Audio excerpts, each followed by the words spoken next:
Bilangan 24 ayat 10-19, nubuat Bileam. Lalu bangkitlah amarah Balak terhadap Bileam, dan dengan meremas-remas jarinya ia berkatalah ia kepada Bileam, untuk menyerapah musuhku aku memanggil engkau, tetapi sebaliknya sampai 3 kali engkau memberkati mereka. Oleh sebab itu enyahlah engkau dari tempat kediamanmu, aku telah berkata kepadamu, aku telah bermaksud memberi banyak upah kepadamu, tetapi Tuhan telah mencegah engkau memperolehnya. Ayat 12. Tetapi berkatalah Bileam kepada Balak, bukankah telah kukatakan juga kepada utusan-utusan yang kau kirim kepadaku, sekalipun Balak memberikan kepadaku emas dan perak seistana penuh, aku tidak akan sanggup melanggar titah Tuhan dengan berbuat baik atau jahat atas kemauanku sendiri. Apa yang akan difirmankan Tuhan, itulah yang akan kukatakan. Ayat 14. Dan sekarang aku ini sudah hendak pergi kepada bangsaku. Marilah kuberitahukan kepadamu apa yang akan dilakukan bangsa itu kepada bangsamu di kemudian hari. Lalu diucapkannyalah sajaknya kepadanya. Tutur kata Bileam bin Beor, tutur kata orang yang terbuka matanya, tutur kata orang yang mendengar firman Allah dan yang memperoleh pengenalan akan Yang Maha Tinggi, yang melihat penglihatan dari Yang Maha Kuasa sambil rebah namun dengan mata tersingkap. Ayat 17. Aku melihat dia, tetapi bukan sekarang. Aku memandang dia, tetapi bukan dari dekat. Bintang terbit dari Yakub, tongkat kerajaan timbul dari Israel, dan meremukkan pelipis-pelipis Moab, dan menghancurkan semua anak-anak Set. 18. Maka Edom akan menjadi tanah pendudukan, dan Seir akan menjadi tanah pendudukan musuh-musuhnya itu. Tetapi Israel akan melakukan perbuatan-perbuatan yang gagah perkasa. Dan dari Yakub akan timbul seorang penguasa yang akan membinasakan orang-orang yang melarikan diri dari kota. Oke, shalom saudaraku, kita ketemu lagi channel Pelita Kakiku, karena firman-Mu adalah pelita bagi kakiku dan terang bagi jalanku. Ayat yang harus kita baca adalah salah satu bagian dalam kitab Bilangan tentang nubuatan yang dilakukan oleh seorang juru tenung, yaitu Bileam. Saya yakin cerita Balak dan Bileam ini menjadi sesuatu yang sudah sangat sering Anda dan saya dengar, gitu ya. Tapi pada video ini saya ingin melanjutkan mengenai seri Yesus dalam kitab-kitab Musa maupun kitab para nabi. Kemarin saya sudah membahas mengenai Yesus dalam kitab Kejadian, Yesus dalam kitab Keluaran, dan terakhir kemarin saya membahas beberapa lama yang lalu Yesus dalam kitab Imamat. Pada video ini saya akan membahas mengenai Yesus dalam kitab Bilangan, gitu ya. Dan salah satu bagian yang nanti saya akan sorot adalah dalam nubuatan Bileam. Ada sesuatu yang menarik dari kata-kata nubuatan Bileam ini, gitu ya. Sebelum kita bicara lebih jauh lagi mengenai nubuatan Bileam, ada beberapa hal yang ingin saya bicarakan dulu mengenai latar belakang kitab Bilangan ini, gitu ya. Kitab keempat dari kitab Musa ini menjadi sesuatu hal yang menarik karena nama Bilangan ini sendiri diambil karena pada kitab ini terjadi penghitungan ulang atau sensus pada saat umat Tuhan berangkat dari Sinai, dan kemudian dilakukan sekali lagi sensus pada saat mereka hendak masuk tanah perjanjian, gitu ya. Karena itulah diambil nama kata Bilangan itu sendiri. Dalam bahasa Ibrani orang Yahudi menyebutnya dengan kata pekudim, gitu ya, yang artinya sensus atau counting, gitu ya. Tetapi nama itu sendiri tidak terlalu populer. Mereka lebih suka menyebutnya dengan kata Bamidbar. Bamidbar itu artinya adalah in the wilderness, jadi di padang gurun, gitu ya. Jadi orang Yahudi lebih suka menyebut kitab Bilangan ini dengan Bamidbar, gitu ya, yang artinya adalah in the wilderness, di padang gurun. Dan kalau kita lihat dalam setting ceritanya, kitab Bilangan menjadi sesuatu hal yang menarik, saudaraku. Jadi kalau saya review sedikit, kitab Keluaran itu bicara soal bagaimana umat Israel yang keluar dari perbudakan Mesir, dan kemudian mereka berjalan sampai akhirnya mereka sampai di padang gurun Sinai, gitu ya. Dan di Sinai itulah kemudian mereka membuat tabernakel, gitu ya. Kemudian kitab Imamat bicara soal peraturan-peraturan peribadatan sementara mereka berada di Gunung Sinai tadi, gitu ya, setelah mereka menerima hukum Taurat. Dan kitab Bilangan dimulai pada saat mereka meninggalkan Gunung Sinai itu dan mereka melanjutkan perjalanan untuk masuk tanah perjanjian. Jadi setting ceritanya, kitab Bilangan ini dimulai pada saat mereka hendak meninggalkan Gunung Sinai. Mereka berangkat dari Gunung Sinai setelah mereka berkemah cukup lumayan lama di sana dan mereka menerima hukum Taurat, gitu ya. Dan setelah mereka itu kemudian mereka berkemas-kemas dan mereka berangkat dari Gunung Sinai.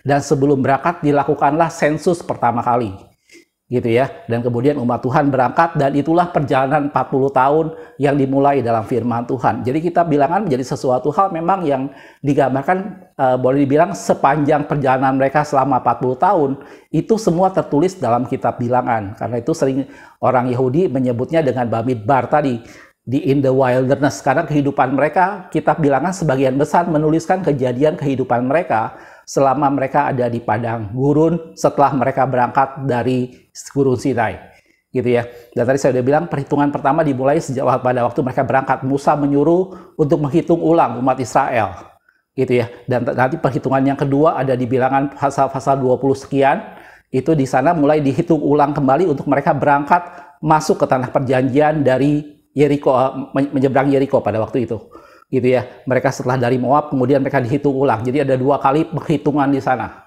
Itu ada 2 kali sensus yang dilakukan pada kitab Bilangan, karena itulah disebut dengan nama Bilangan atau Numbers, gitu ya. Tapi orang Yahudi lebih suka menyebutnya dengan kata Bamidbar tadi, in the wilderness, gitu ya. Itu latar belakang mengenai kitab Bilangan ini. Dan banyak peristiwa yang terjadi pada kitab Bilangan, mulai dari misalnya Miriam memberontak, kemudian macam-macam, tongkat Harun yang berbunga, dan banyak peristiwa 12 pengintai, semuanya itu tertulis pada kitab Bilangan. Dan saya udah bilang tadi, sebagian besar sebenarnya 40 tahun perjalanan mereka di padang gurun, itu sebenarnya semua tertulis pada kitab Bilangan, gitu ya. Jadi kalau kita bicara soal perjalanan umat Israel keluar dari Mesir, fokusnya mulai dari Gurun Sinai sampai dengan tanah perjanjian, itulah yang disebut dengan perjalanan 40 tahun. Karena waktu mereka dari Mesir sampai ke Gurun Sinai, itu sebenarnya waktunya tidak terlalu lama, gitu ya. Dan akibat mereka kemudian percaya pada 10 pengintai yang membawa kabar buruk, maka kemudian mereka berputar-putar selama 40 tahun sampai mereka masuk tanah perjanjian, dan itu semua tertulis pada kitab Bilangan. Kitab Bilangan kemudian diakhiri dengan peristiwa bagaimana pada waktu itu mereka menyerang sisi sebelah timur dari Sungai Yordan, gitu ya, sebelum kemudian mereka masuk tanah perjanjian, gitu ya. Jadi kurang lebih itulah overview mengenai kitab Bilangan. Dan salah satu momen yang tertulis pada kitab Bilangan itu adalah pada saat mereka hendak masuk tanah perjanjian, mereka sampai pada satu daerah terakhir yang berada di sebelah timur Sungai Yordan, yaitu daerah Moab, gitu ya. Mungkin kita lihat sedikit ayatnya, saudaraku. Itu ada di dalam Bilangan pasal yang sebentar saudaraku. Itu ada Bilangan pasal 22 ayat yang pertama. Tadi saya bahas pasal 24, kita mundur sedikit pasal 22. Dia bilang, kemudian berangkatlah orang Israel dan berkemah di dataran Moab di daerah seberang Sungai Yordan dekat Yeriko. Jadi ini benar-benar saat di mana mereka sudah dekat, saat di mana mereka sudah tinggal nyebrang Sungai Yordan dan mereka berkemah di daerah Moab, gitu ya, yang ada dikatakan di sana di seberang Sungai Yordan dekat Yeriko, gitu ya. Dan kita sampailah pada cerita yang tadi, bagaimana pada waktu mereka sampai di Moab, raja Moab pada waktu itu yaitu Balak ketakutan karena mendengar bahwa orang Israel ini menyerang, menghancurkan raja-raja yang lain, dan Balak ini sangat ketakutan. Sehingga singkat cerita Balak meminta tolong kepada Bileam pada waktu itu. Dan Bileam kita udah kenal, dia adalah seorang juru tenung. Dan kemudian Balak menyuruh dia untuk mengutuki, gitu ya. Dan cerita lengkap mengenai Bileam, saya yakin Anda udah tahu bagaimana kemudian keledainya berbicara, keledainya melihat malaikat Tuhan dan segala macamnya. Dan kemudian Bileam berkali-kali hendak mengutuki, tetapi Tuhan mengubahkan perkataannya menjadi dia memberkati sampai yang ketiga kali, gitu ya. Dan sampailah pada cerita yang tadi kita bahas, yaitu yang tadi kita baca pertama, yaitu di dalam pasal 24. Bagaimana kemudian Balak menjadi sangat marah, dia meremas-remas tangannya karena Bileam setiap kali dia minta untuk mengutuki orang Israel, dia meminta kepada Balak supaya disiapkan 7 mezbah dengan 7 kambing dan 7 domba, gitu ya. Dan setiap kali itu dilakukan, tetapi mulut Bileam tidak bisa mengutuki orang Israel. Dan setiap kali itu diubah menjadi berkat. Sampai tadi pada pasal 24 dikatakan bahwa itu menjadi sesuatu hal yang membuat Balak sangat marah, gitu ya. Dan di sini menjadi sesuatu di mana waktu itu Balak bilang, saya sudah menyiapkan uang yang sangat banyak untuk upah penenung, tetapi Tuhanmu membuat kamu tidak mendapat itu semua, gitu. Dan kemudian Bileam bernubuat. Nah, nubuatan ini sebenarnya yang menarik, saudaraku, yang kita ingin kita bahas sama-sama, karena nubuatan ini bicara tentang sesuatu.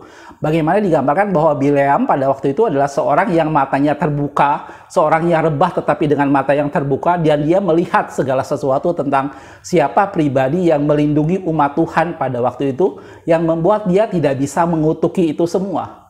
Gitu ya. Dan kalau kita fokus pada satu ayat, yaitu saya fokus di ayat yang ke-17 di pasal 24 tadi, setelah kita baca tadi, lebih jauhnya Anda bisa lihat ceritanya lebih detail dari yang tadi kita udah baca.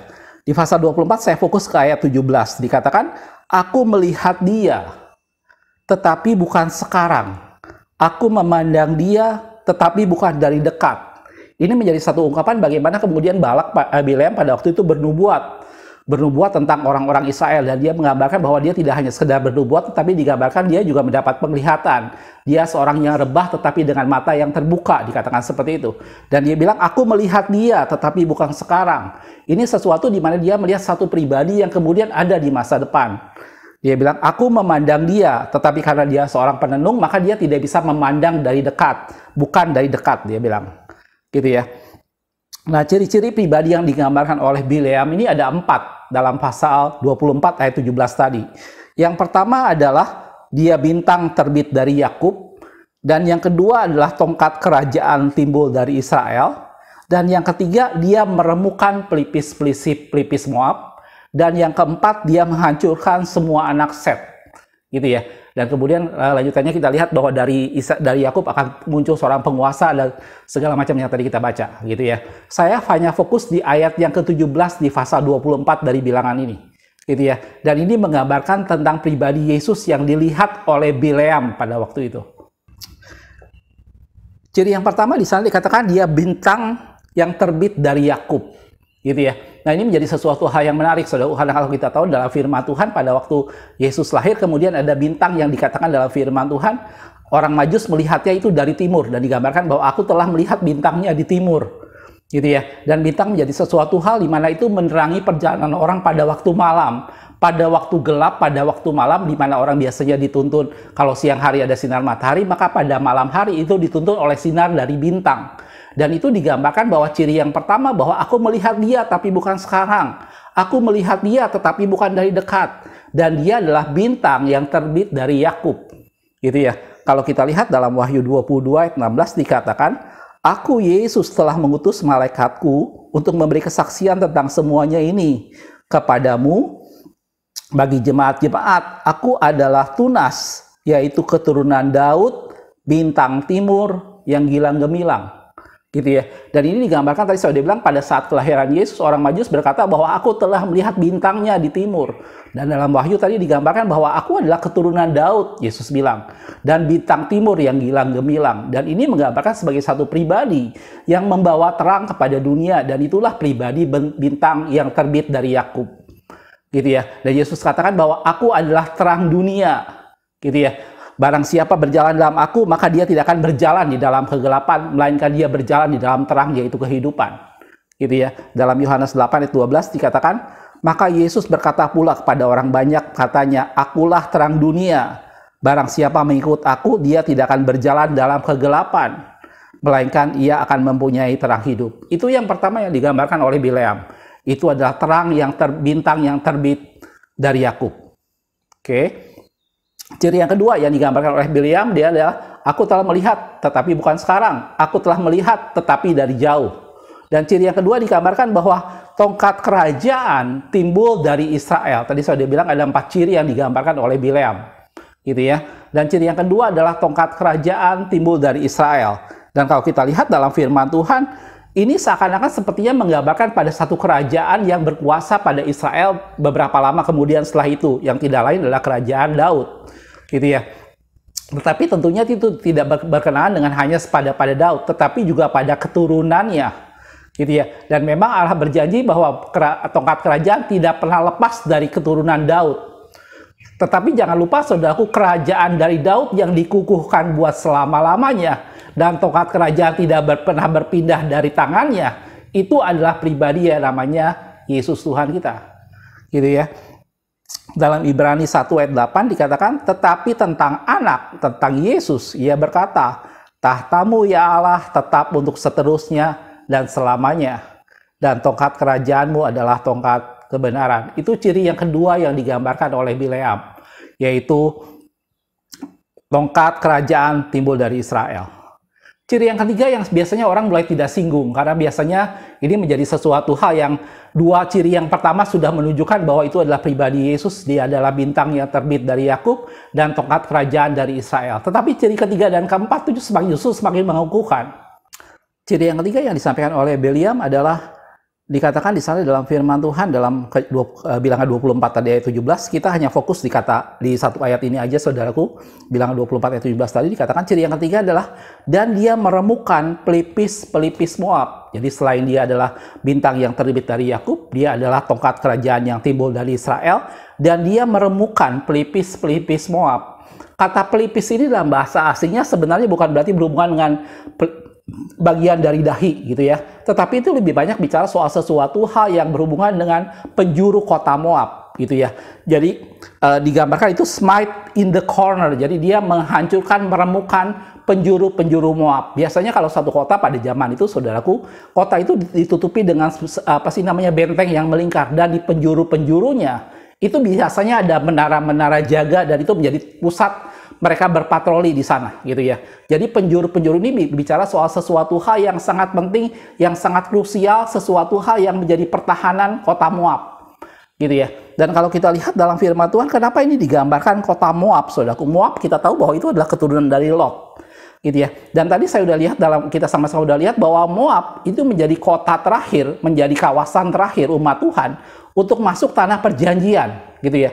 Dan ini adalah cara terakhir untuk mereka ditahan supaya mereka tidak masuk ke tanah perjanjian, dengan cara sekarang tidak bisa lagi bertempur secara fisik, karena Raja Balak sudah tahu bahwa orang Israel tidak bisa dikalahkan secara fisik gitu ya, karena ada Allah yang menyertai mereka, Allah yang berperang ganti mereka. Karena itu mereka meminta supaya Bileam mengutuki mereka gitu ya.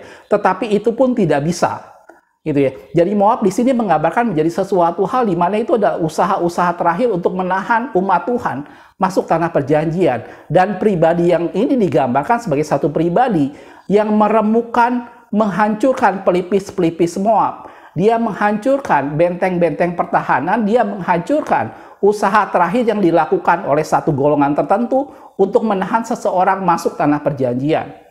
Gitu ya. Dan ini bicara bagaimana pribadi Yesus yang meremukkan, yang menghancurkan kuasa kegelapan. Dalam firman Tuhan dikatakan keturunan dari perempuan ini akan meremukkan kepala ular. Dan digambarkan dalam firman Tuhan pribadi ini meremukkan penjuru-penjuru kota Moab atau pelipis Moab. Gitu ya.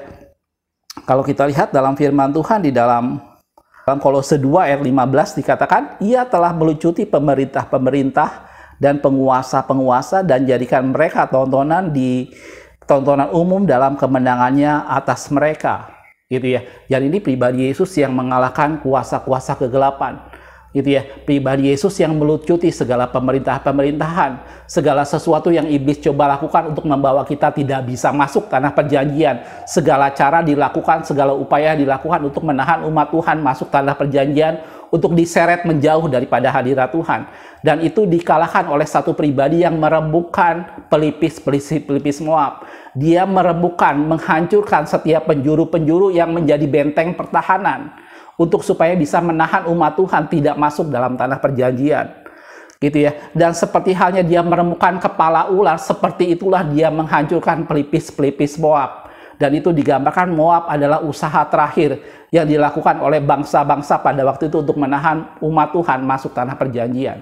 Dan itulah yang dilakukan oleh Yesus Tuhan. Setelah nabi dan hukum segala macam dikirim supaya umat Tuhan bisa mengenal Tuhan, Allah sudah mengutus nabi-nabinya, Allah sudah mengutus hukum Taurat, Allah sudah menurunkan hukum Taurat, dan semua cara Allah sudah lakukan untuk membawa umat Tuhan masuk tanah perjanjian. Tetapi cara yang terakhir adalah Yesus sendiri harus datang dan menghancurkan keturunan meremukkan kepala ular itu. Dan itu adalah gambaran pribadi Yesus yang menghancurkan pelipis Moab. Jelas, saudaraku? Dan ciri yang keempat dalam firman Tuhan dikatakan dia menghancurkan. Setelah dia dikatakan dia meremukkan pelipis Moab, Maka yang keempat, dia menghancurkan semua anak Set. Gitu ya. Itu ciri yang keempat yang digambarkan oleh Bileam. Aku melihat dia, gitu ya. Tetapi bukan sekarang. Aku melihat dia, tetapi tidak dari dekat. Dan ciri yang keempat digambarkan bahwa dia menghancurkan anak-anak Set. Gitu ya. Banyak orang yang kemudian mencari karena ini berhubungan dengan Moab, sehingga orang kemudian berasumsi bahwa yang disebut dengan Set di sini adalah salah satu raja yang pernah memerintah di Moab. Gitu ya. Tetapi kalau kita lihat dalam firman Tuhan atau kita lihat dalam sejarah, raja yang ada memerintah di Moab itu salah satunya mungkin Eglon yang kita pernah kenal pada zaman hakim-hakim pada waktu itu adalah Hakim Ehud. Gitu ya. Dan kemudian kita bisa lihat dalam firman Tuhan yang Set yang dimaksud di sini tidak hanya bicara soal anak-anak dari atau raja yang memerintah di Moab pada waktu itu. Itu mungkin dasar sejarah mungkin ada begitu. Gitu ya. Tetapi dalam firman Tuhan digambarkan bahwa dia menghancurkan anak-anak Set. Kalau kita lihat dalam firman Tuhan, Set itu adalah anak Adam yang menggantikan Kain karena Kain sudah membunuh Habel. Gitu. Dan kemudian Kain diusir dari hadapan Tuhan. Dan kemudian dari itulah, dari Adam kemudian lahirlah Set. Jelas saudaraku? Jadi Set dianggap sebagai keturunan langsung dari Adam. Karena Kain dan Habel pada waktu itu, Habel udah keburu dibunuh oleh Kain dan Kain diusir dari hadapan Tuhan. Jadi Set ini di sini dianggap sebagai keturunan langsung dari Adam. Gitu ya. Dan dalam firman Tuhan dikatakan ciri orang ini adalah dia menghancurkan anak-anak Set. Gitu ya. Dan Set ini bicara soal sesuatu hal dosa yang dibawa oleh Adam. Dalam firman Tuhan dikatakan bahwa karena pelanggaran satu orang, maka seluruh dunia jatuh ke dalam dosa, maka semua manusia binasa. Tetapi karena ketaatan satu orang, maka kita semua beroleh keselamatan. Dan anak-anak dari keturunan Set ini menjadi sesuatu hal bahwa mereka adalah orang-orang yang lahir karena dosa. Lahir dari dosa seorang pemberontak yaitu Adam pada waktu itu. Dan itu semua dihancurkan oleh pribadi yaitu Adam yang kedua. Di mana oleh ketaatan satu orang, maka semua kita beroleh keselamatan. Dan dia pribadi yang menghancurkan anak-anak Set. Dan saudaraku, kalau kita lihat dalam firman Tuhan, kita lihat beberapa ayat dalam firman Tuhan dalam Roma 5 ayat 18 dikatakan, oleh sebab itu sama seperti oleh satu pelanggaran semua orang beroleh penghukuman karena satu pelanggarnya itu Adam dan Set dan keturunannya selanjutnya, maka semua manusia semua orang beroleh penghukuman. Demikian pula oleh satu perbuatan kebenaran semua orang beroleh pembenaran untuk hidup oleh karena satu pribadi Yesus Tuhan kita. Maka dia menghancurkan semua anak-anak Set. Semua anak-anak yang lahir dari dosa itu dihancurkannya. Dosa dikuliti pada waktu itu. Dosa dipakukan di atas kayu salib. Dan dia menghancurkan semua anak-anak Set. Sehingga kita semua beroleh keselamatan. Dan dikatakan, oleh karena satu perbuatan kebenaran, semua orang beroleh pengampunan dosa. Jelas saudaraku? Dalam Roma 5 ayat yang 12 di atasnya. Sebab itu sama seperti dosa telah masuk ke dalam dunia oleh satu orang. Dan dosa itu juga maut, demikianlah maut itu menjalar kepada semua orang, karena semua orang telah berbuat dosa. Anak-anak Set bicara soal dosa, bicara soal sesuatu dosa yang diwariskan turun-temurun. Bicara soal dosa, yaitu bicara juga soal maut, dikatakan dalam Roma tadi. Gitu ya, dan oleh dosa itu juga maut, demikian juga maut menjalar pada semua orang. Dan dalam firman Tuhan dikatakan, musuh yang terakhir dikalahkannya yaitu maut. Gitu ya, dalam 1 Korintus 15 ayat 26, musuh yang terakhir yang dibinasakannya ialah maut. Dan itu adalah pribadi Yesus. Jadi dari peristiwa ini saudaraku, dari nubuatan Bileam dalam bilangan 24 ayat 17 ini digambarkan 4 ciri tentang satu pribadi yang dilihat oleh Bileam. Aku melihatnya tetapi tidak sekarang. Aku melihatnya tetapi tidak dari dekat. Dan digambarkan dia seperti bintang yang terbit dari Yakub. Itu menjadi gambaran satu pribadi Yesus yang menjadi terang dunia, menjadi satu pribadi Yesus yang digambarkan, akulah bintang timur yang gilang gemilang. Barang siapa berjalan dan hidup di dalam aku, dia tidak lagi berjalan di dalam kegelapan, tetapi dia beroleh terang hidup itu sendiri. Gitu ya. Dan yang kedua digambarkan bahwa tongkat kerajaan tidak pernah beranjak daripadanya, yaitu tongkat kerajaan dari Israel itu sendiri. Dan dalam firman Tuhan digambarkan bahwa tongkat kerajaan selama-lamanya itu ada pada keturunan Daud, yaitu Yesus Tuhan kita. Dan yang ketiga dia digambarkan sebagai satu pribadi yang meremukkan pelipis-pelipis Moab. Dan ini bicara soal bagaimana iblis sudah dilucuti semua. Moab menjadi satu gambaran sesuatu yang menahan umat Tuhan masuk ke dalam kerajaan sorga. Moab digambarkan sebagai sesuatu di mana itu adalah kuasa terakhir yang menahan mereka untuk supaya mereka tidak bisa masuk kerajaan surga. Tidak hanya sekedar dalam bentuk godaan fisik, tetapi mereka kemudian melakukannya dengan bentuk kutukan dan segala macam. Dan itu semua dipatahkan dan dibinasakan, diremukkan semua di bawah kaki Yesus. Dan dia melucutinya dan menjadikan tontonan di muka umum. Dan digambarkan dalam firman Tuhan, dia meremukkan pelipis-pelipis Moab. Sama seperti nubuatan firman Tuhan pertama, bahwa keturunan dari perempuan ini akan meremukkan kepala ular. Dan yang keempat digambarkan bahwa dia seperti yang membinasakan, yang menghancurkan semua anak-anak Set. Dan ini bicara soal bagaimana dosa dikalahkan oleh Yesus Tuhan kita dan dipakukannya di atas kayu salib. Dan itu menjadi sesuatu hal di mana akibat pelanggaran satu orang, maka semua manusia jatuh ke dalam dosa. Tetapi karena satu perbuatan kebenaran, karena satu ketaatan satu pribadi, maka semua kita beroleh kebenaran. Gitu ya. Dan ini menjadi 4 gambaran, menjadi 4 ciri yang digambarkan oleh Bileam tentang pribadi Yesus. Gitu ya. Jadi kalau saya bicara mengenai Yesus dalam buku Bilangan, Jesus in the Book of Numbers, memang kitab Bilangan ini bicara soal sensus. Memang kitab Bilangan ini bicara soal bagaimana umat Tuhan dihitung. Gitu ya. Pertama tadi saya sudah bilang dia dihitung pada saat mereka keluar dari Sinai, dan kemudian mereka dihitung setelah peristiwa tadi, saudaraku, setelah peristiwa tadi, maka kemudian Bileam melihat bahwa mereka tidak bisa dikalahkan dengan kutukan. Bileam melihat bahwa mereka tidak bisa dikalahkan dengan kata-kata sumpah serapah, karena ada satu pribadi yang melindungi mereka, yang Bileam lihat tetapi tidak dari dekat, yang Bileam lihat tetapi tidak sekarang. Dan dia adalah satu pribadi Yesus Tuhan kita sendiri. Tetapi kemudian setelah itu kalau kita lihat dalam firman Tuhan, kemudian Bileam memberi saran kepada Balak bahwa mereka hanya bisa dikutuk, mereka hanya bisa dikalahkan apabila mereka terpisah dari Allahnya. Dan Allah sangat tidak suka yang namanya kenajisan. Dan kemudian Bileam memberikan saran kepada Balak pada waktu itu supaya perempuan-perempuan Moab menggoda orang Israel di Sitim. Dan kita tahu ceritanya. Dan setelah itu Musa sangat marah dan Musa kemudian menghitung ulang mereka untuk masuk tanah perjanjian. Karena itu di kitab Bilangan ada 2 kali penghitungan ulang. Gitu ya. Dan ini menjadi satu pribadi, menjadi satu gambaran dalam firman Tuhan bahwa pada saat itu semua dilakukan, Bileam mendapat suatu penglihatan, Bileam mengungkapkan suatu nubuatan, di mana bibirnya diubahkan Tuhan, di mana dia tidak bisa mengungkapkan kata-kata kutuk, tetapi dia kemudian mengungkapkan kata-kata berkat, dan matanya memandang sebuah penglihatan tentang satu pribadi yang dia lihat tidak dari dekat, yang dia lihat tidak sekarang. Gitu ya. Banyak orang ini kemudian menafsirkan ini bicara soal pribadi Yesus, kedatangan Yesus yang kedua. Tetapi saya percaya bahwa ini bukan masalah kedatangan Yesus yang kedua atau yang pertama. Tetapi ini bicara soal pribadi Yesus itu sendiri. Bagaimana dia adalah bintang yang terbit dari Yakub, tongkat kerajaan tidak pernah berpindah dari Israel, dan dia adalah pribadi yang meremukkan pelipis-pelipis Moab, dan dia adalah pribadi yang menghancurkan seluruh anak Set. Seluruh anak Set, semua keturunan dari dosa dibinasakan dan dihancurkannya, dan dia menjadi keturunan yang baru di dalam Kristus. Jelas, saudaraku, ini adalah gambaran atau nubuatan yang tidak secara langsung Tuhan nyatakan pada pribadi yang namanya Bileam.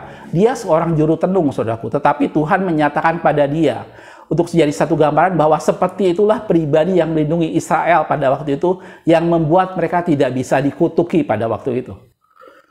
Jelas, saudaraku, ini salah satu bagian dalam kitab Bilangan yang menggambarkan tentang pribadi Yesus di sana. Ada banyak cerita lain yang kalau kita lihat dalam firman Tuhan tentang pribadi Yesus dalam kitab Bilangan. Salah satu cerita yang lain, setelah ini kita bahas mengenai Bileam, salah satu cerita yang lain yang bicara soal pribadi Yesus pada kitab Bilangan adalah Yesus digambarkan sebagai satu batu karang yang memberikan air selama mereka di perjalanan. Kalau kita lihat di dalam Korintus, saudaraku, 1 Korintus 10 ayat 1-4 dikatakan, "Aku mau supaya kamu mengetahui," kata Paulus, "saudara-saudara, bahwa nenek moyang kita semua berada di bawah perlindungan awan, dan mereka semua telah melintasi laut untuk menjadi pengikut Musa. Mereka semua telah dibaptis dalam awan dan dalam laut." Itu perkataan Paulus mengingatkan orang-orang di Korintus tentang nenek moyang mereka. Lanjutannya, "Mereka semua makan makanan rohani yang sama, dan mereka semua minum minuman rohani yang sama, sebab mereka minum dari batu karang rohani yang mengikuti mereka." Gitu ya. Ini Paulus ngomong tentang masa lalu bagaimana orang Israel pada waktu itu.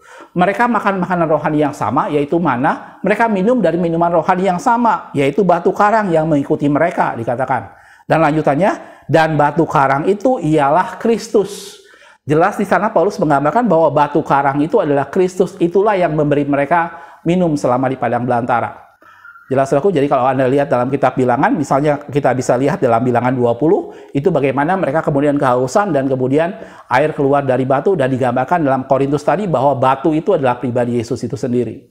Gitu ya.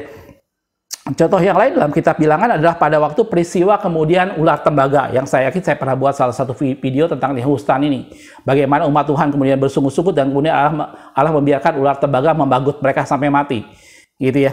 Dalam Yohanes 3 ayat 14 dikatakan, dan sama seperti Musa meninggikan ular tembaga di padang gurun, demikian juga anak manusia ditinggikan. Bukan berarti anak manusia itu digambarkan seperti ular tembaga. Bukan, tetapi proses ular tembaga ditinggikan itu sama seperti anak manusia ditinggikan prosesnya. Karena pada waktu Yesus ditinggikan, maka dia melakukan perbuatan daging kita.